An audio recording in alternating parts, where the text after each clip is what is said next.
السلام عليكم ورحمة الله وبركاته.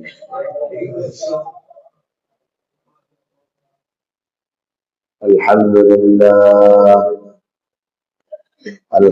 لله نحمده ونستعينه ونستغفره ونؤمن به ونتوكل عليه ونعوذ بالله من شرور أنفسنا ومن سيئات أعمالنا. من يهده الله فلا مضل له ومن يضلله فلا هادي له. ونشهد أن لا إله إلا الله وحده لا شريك له.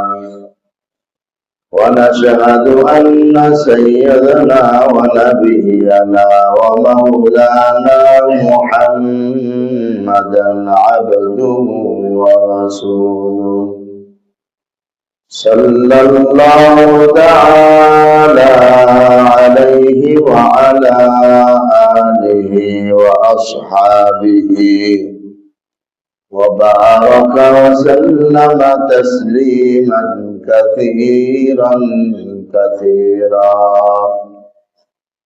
أما بعد فأعوذ بالله من الشيطان الرجيم. بسم الله الرحمن الرحيم.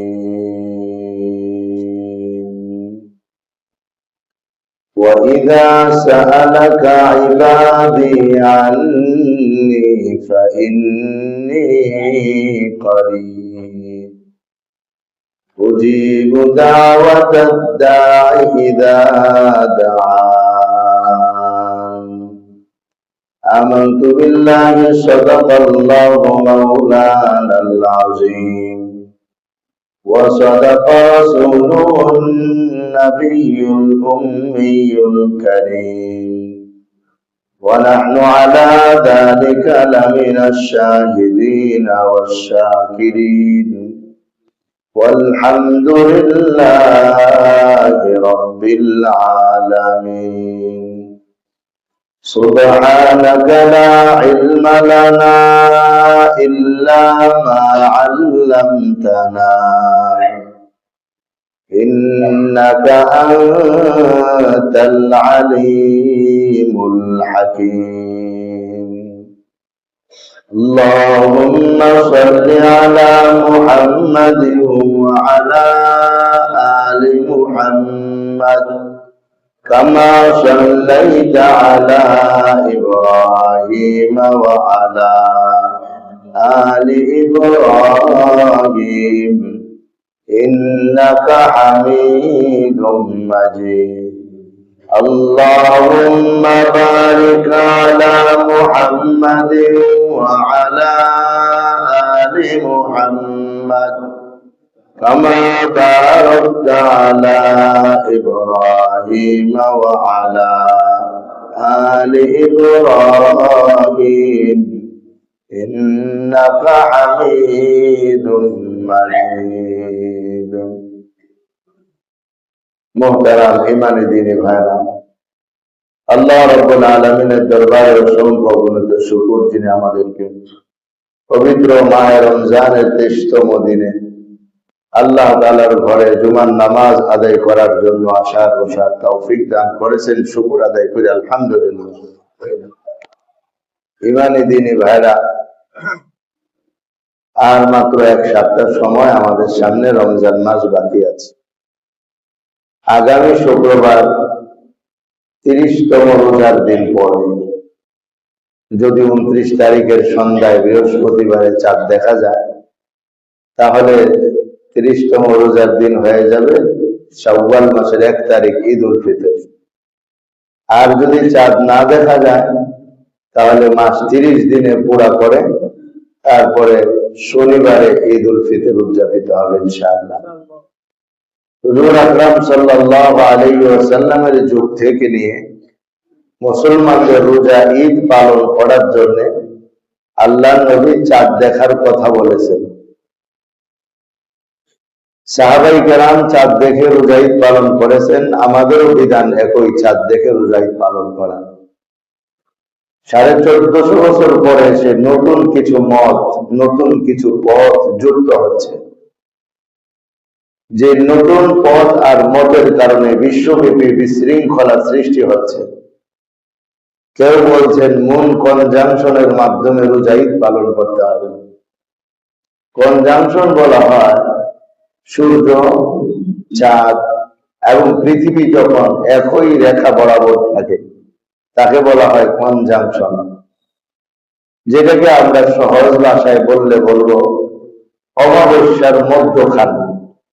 আরো সহজে যদি বলতে হয় তাহলে বলবো চাঁদের জন্ম। যখন থেকে চাঁদের জন্ম হয় সেটাকেই তারা কনজাংশন হিসেবে আখ্যায়িত করে। এখন বলতে যাচ্ছে মূল কনজাংশন থেকেই মাস শুরু করতে হবে। মূল কনজাংশন থেকে মাস শুরু করা এটা কোনো মানুষের পক্ষে সম্ভব না, জ্যোতির্বিজ্ঞানী ছাড়া। কারণ জ্যোতির্বিজ্ঞানীরা তাদের হিসাব করে বলে দিবে যে এই অমুক দিন অমুক সময় এতটা বাজে কনজাংশন শুরু হবে, তাইলে আপনাকে সেটা মেনে নিতে হবে। এখন বলবেন আমরা বিজ্ঞানের যুগে বসবাস করি, তাহলে সেই চর্ম চোখে চাঁদ দেখার আর প্রয়োজনীয়তাটা কি? আমরা এখন যেহেতু বিজ্ঞানের যুগে বসবাস করি, তাহলে কনজাংশনের মাধ্যমেই রোজা ঈদ পালন শুরু করে দেই। এক নম্বর কথা হলো এই জ্যোতির্বিজ্ঞান আল্লাহর নবীর যুগে ছিল, তবে কম ছিল। দুই নম্বর কথা হলো হযরত উমর ইবনুল খাত্তাব রাদিয়াল্লাহু তাআলার যুগে ইসলামের এরিয়া অনেক বেড়ে গিয়েছিল। অর্ধ পৃথিবীর শাসক ছিলেন হযরত উমর ইবনুল খাত্তাব রাদিয়াল্লাহু তাআলা। তাহলে ওই সময় যে সমস্ত দেশে জ্যোতির্বিজ্ঞানের চর্চা ছিল, বিশেষ করে শাম, হিন্দুস্তান, এগুলো সব তখন ইসলামের অধীনে চলে এসেছে। আল্লাহর নবী, আল্লাহর ইচ্ছা যদি এটা হতো যে চাঁদ দেখা না, চাঁদের জন্মের মাধ্যমে রোজা ঈদ পালন করা ইসলামের মূল বিধান, তাহলে অবশ্যই তিনি নবীজিকে এটা জানায় দিতেন যে মূল বিধান কিন্তু চাঁদের জন্ম দিয়েই শুরু হয়ে যাবে। আপনাদের কাছে টেলিস্কোপ নাই, আপনাদের কাছে হিসাব করার মানুষ নাই, এই জন্য আপনারা দেখে করেন। আর ইসলামের বিধান যদি এটাই হতো, তাহলে নবীজি অন্তত পক্ষ এটা বলে যেতেন, দেখো আমাদের কাছে জ্যোতির্বিজ্ঞান না থাকার কারণে আমরা দেখে দেখে করি। কোন সময় যদি তোমাদের মধ্যে জ্যোতির্বিজ্ঞানের চর্চা হয়, তাইলে তোমরা কিন্তু জ্যোতির্বিজ্ঞানের মাধ্যমে খবর নিয়া তারপরে মূল কনজাংশন থেকে রোজা ঈদ পালন শুরু করে দিন। বরং নবীজি বলছেন ফাইন গুম্মা আলাইকুম ফাকমিলু ইদ্দাতা শাবানা সালাসিন, যদি চাঁদ না দেখা যায় মাস 30 দিনে পুরা করো। বুখারী শরীফের ব্যাখ্যা গ্রন্থ ফাতহুল বারীতে, উমদাতুল কারীতে এই হাদিসের ব্যাখ্যায় বলা হলো, নবীজি কিন্তু এটা বলেন নাই ফাসআলু আহলাল হিসাব, যদি চাঁদ না দেখা যায় জ্যোতির্বিজ্ঞানীদের জিজ্ঞেস করো। বরং বলেছেন যদি চাঁদ না দেখা যায় তাহলে মাস 30 দিনে পুরা করো। নবীজির সরাসরি হুকুম সামনে রাখার পর কোন ধরনের বিজ্ঞানীর কথা এনে নবীজির কথাকে আউট করে বাদ দিয়ে রোজা ঈদ পালন করার জন্য সেই মূল কনজাংশন আবিষ্কার করা, রোজা ঈদ পালন করার জন্য জ্যোতির্বিজ্ঞানীর হিসাব সামনে নিয়ে আসা, রোজা ঈদ পালন করার জন্য সৌদি আরবের lunar calendar, moon calendar, solar calendar বাস্তবায়ন করার চেষ্টা করা, এটা সরাসরি হাদিস বিরোধী কাজ ছাড়া কিছুই না।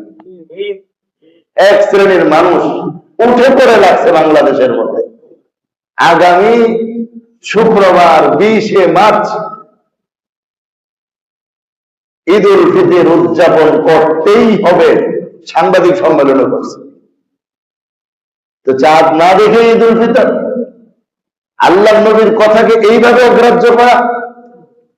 আল্লাহ নবী যেখানে স্পষ্ট বলে দিয়ে রাখছেন, বলে নবীজি উযুরের কারণে, অপারগতার কারণে এই মাসলা দিয়েছিলেন।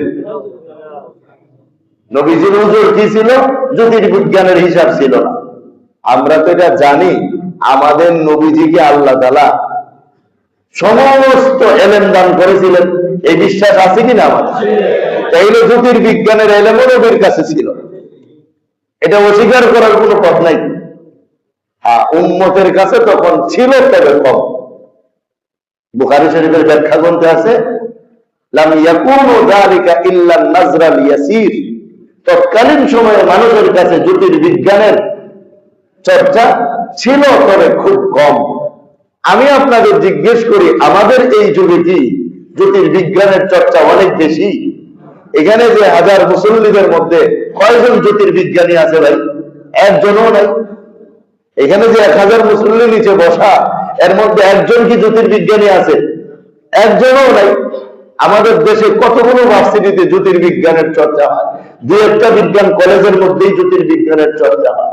তাইলে আপনি যদি ইনসাফের দৃষ্টিতে বিচার করেন, তাহলে আপনিও বলবেন তৎকালীন সময়ও কম ছিল, এখনো কমই আছে।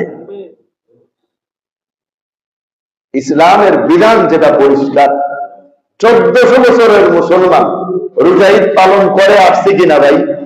রোজা ঈদ পালন করা কি ইসলামের নতুন বিধান? তাইলে নতুন নিয়মে কেন পালন হবে? পুরান নিয়মেই পালন হবে। যেই নিয়মে নবীজি পালন করে গেছেন, যেই নিয়মে সমস্ত সাহাবারা পালন করে গেছেন, যেই নিয়মে 1400 বছরের ইমাম, ফকিহ, মুজতাহিদ, আলেম ওলামা, পীর মাশায়েখ, মুসলমানরা পালন করে গেছেন, আজও বিজ্ঞানের যুগে আমাদেরও সেই নিয়মেই পালন করতে হবে। বিজ্ঞান আমাদের সহযোগিতা করতে পারে। কি সহযোগিতা করতে পারে? যে 20 তারিখের সন্ধ্যা, 19 তারিখের সন্ধ্যা চাঁদ দেখার সম্ভাবনা আছে, এতটা থেকে এতটা পর্যন্ত চাঁদ দেখা যেতে পারে, আপনারা চাঁদ দেখার চেষ্টা করেন। এই সহযোগিতা বিজ্ঞান আমাদের করতে পারে, যে সহযোগিতাটা হয়তো 1400 বছর আগে কমছে। দেখেন, এই যে আমরা রোজা শুরু করলাম, আমাদের এখানে রোজা শুরু হয়েছিল কি মানে? বৃহস্পতিবারে। সৌদি আরবে রোজা শুরু হয়েছে বুধবারে। আমিরাতের জ্যোতির্বিজ্ঞান একাডেমির প্রধান যিনি, তিনি এই কথা সাংবাদিকদের সামনে বলেছেন যে বুধবারে, অর্থাৎ ওই রোজা শুরু যেবার সৌদিতে শুরু হয় যেদিন, ওই বুধবারে কোনোভাবেই চাঁদ দেখার সম্ভাবনা নাই। আমিরাতের জ্যোতির্বিজ্ঞান একাডেমির প্রধান যিনি, তিনি বলেছেন, এবং এটা সংবাদের মধ্যে আছে, আমি সংবাদ থেকে পড়েছি, লিখে রেখেছি এবং এটা নোট করেছি। উনি বলছেন বুধবারে চাঁদ দেখা যাওয়ার কোনো সম্ভাবনা নেই, এমনকি প্রযুক্তি ব্যবহারের মাধ্যমেও চাঁদের দেখা মিলবে না। এবং ইনি জোর দিয়ে দাবি করেছেন সৌদি চাঁদ না দেখেই চাঁদের ঘটনা দিতে পারে। ওনার দাবি এটা। উনি একজন জ্যোতির্বিজ্ঞান একাডেমির একজন প্রধান মানুষ। ইনি যদি এমন জুড়ে একটা কথা বলেন, তাহলে আমরা তো মোটামুটি কথাটাকে বিশ্বাস করবো যে না, উনি জ্যোতির্বিজ্ঞানের একটা একাডেমির প্রধান, ওনার কথাটা ঠিক আছে। ঘটনা কি ঘটলো? সৌদি আরব বিকালবেলা দাবি করে বসলো আমরা চাঁদ দেখেছি। আফগানিস্তানের থেকেও রাত্রে সংবাদ আসলো আমরা চাঁদ দেখেছি। আরো অনেক দেশ থেকে সংবাদ আসলো আমরা চাঁদ দেখেছি।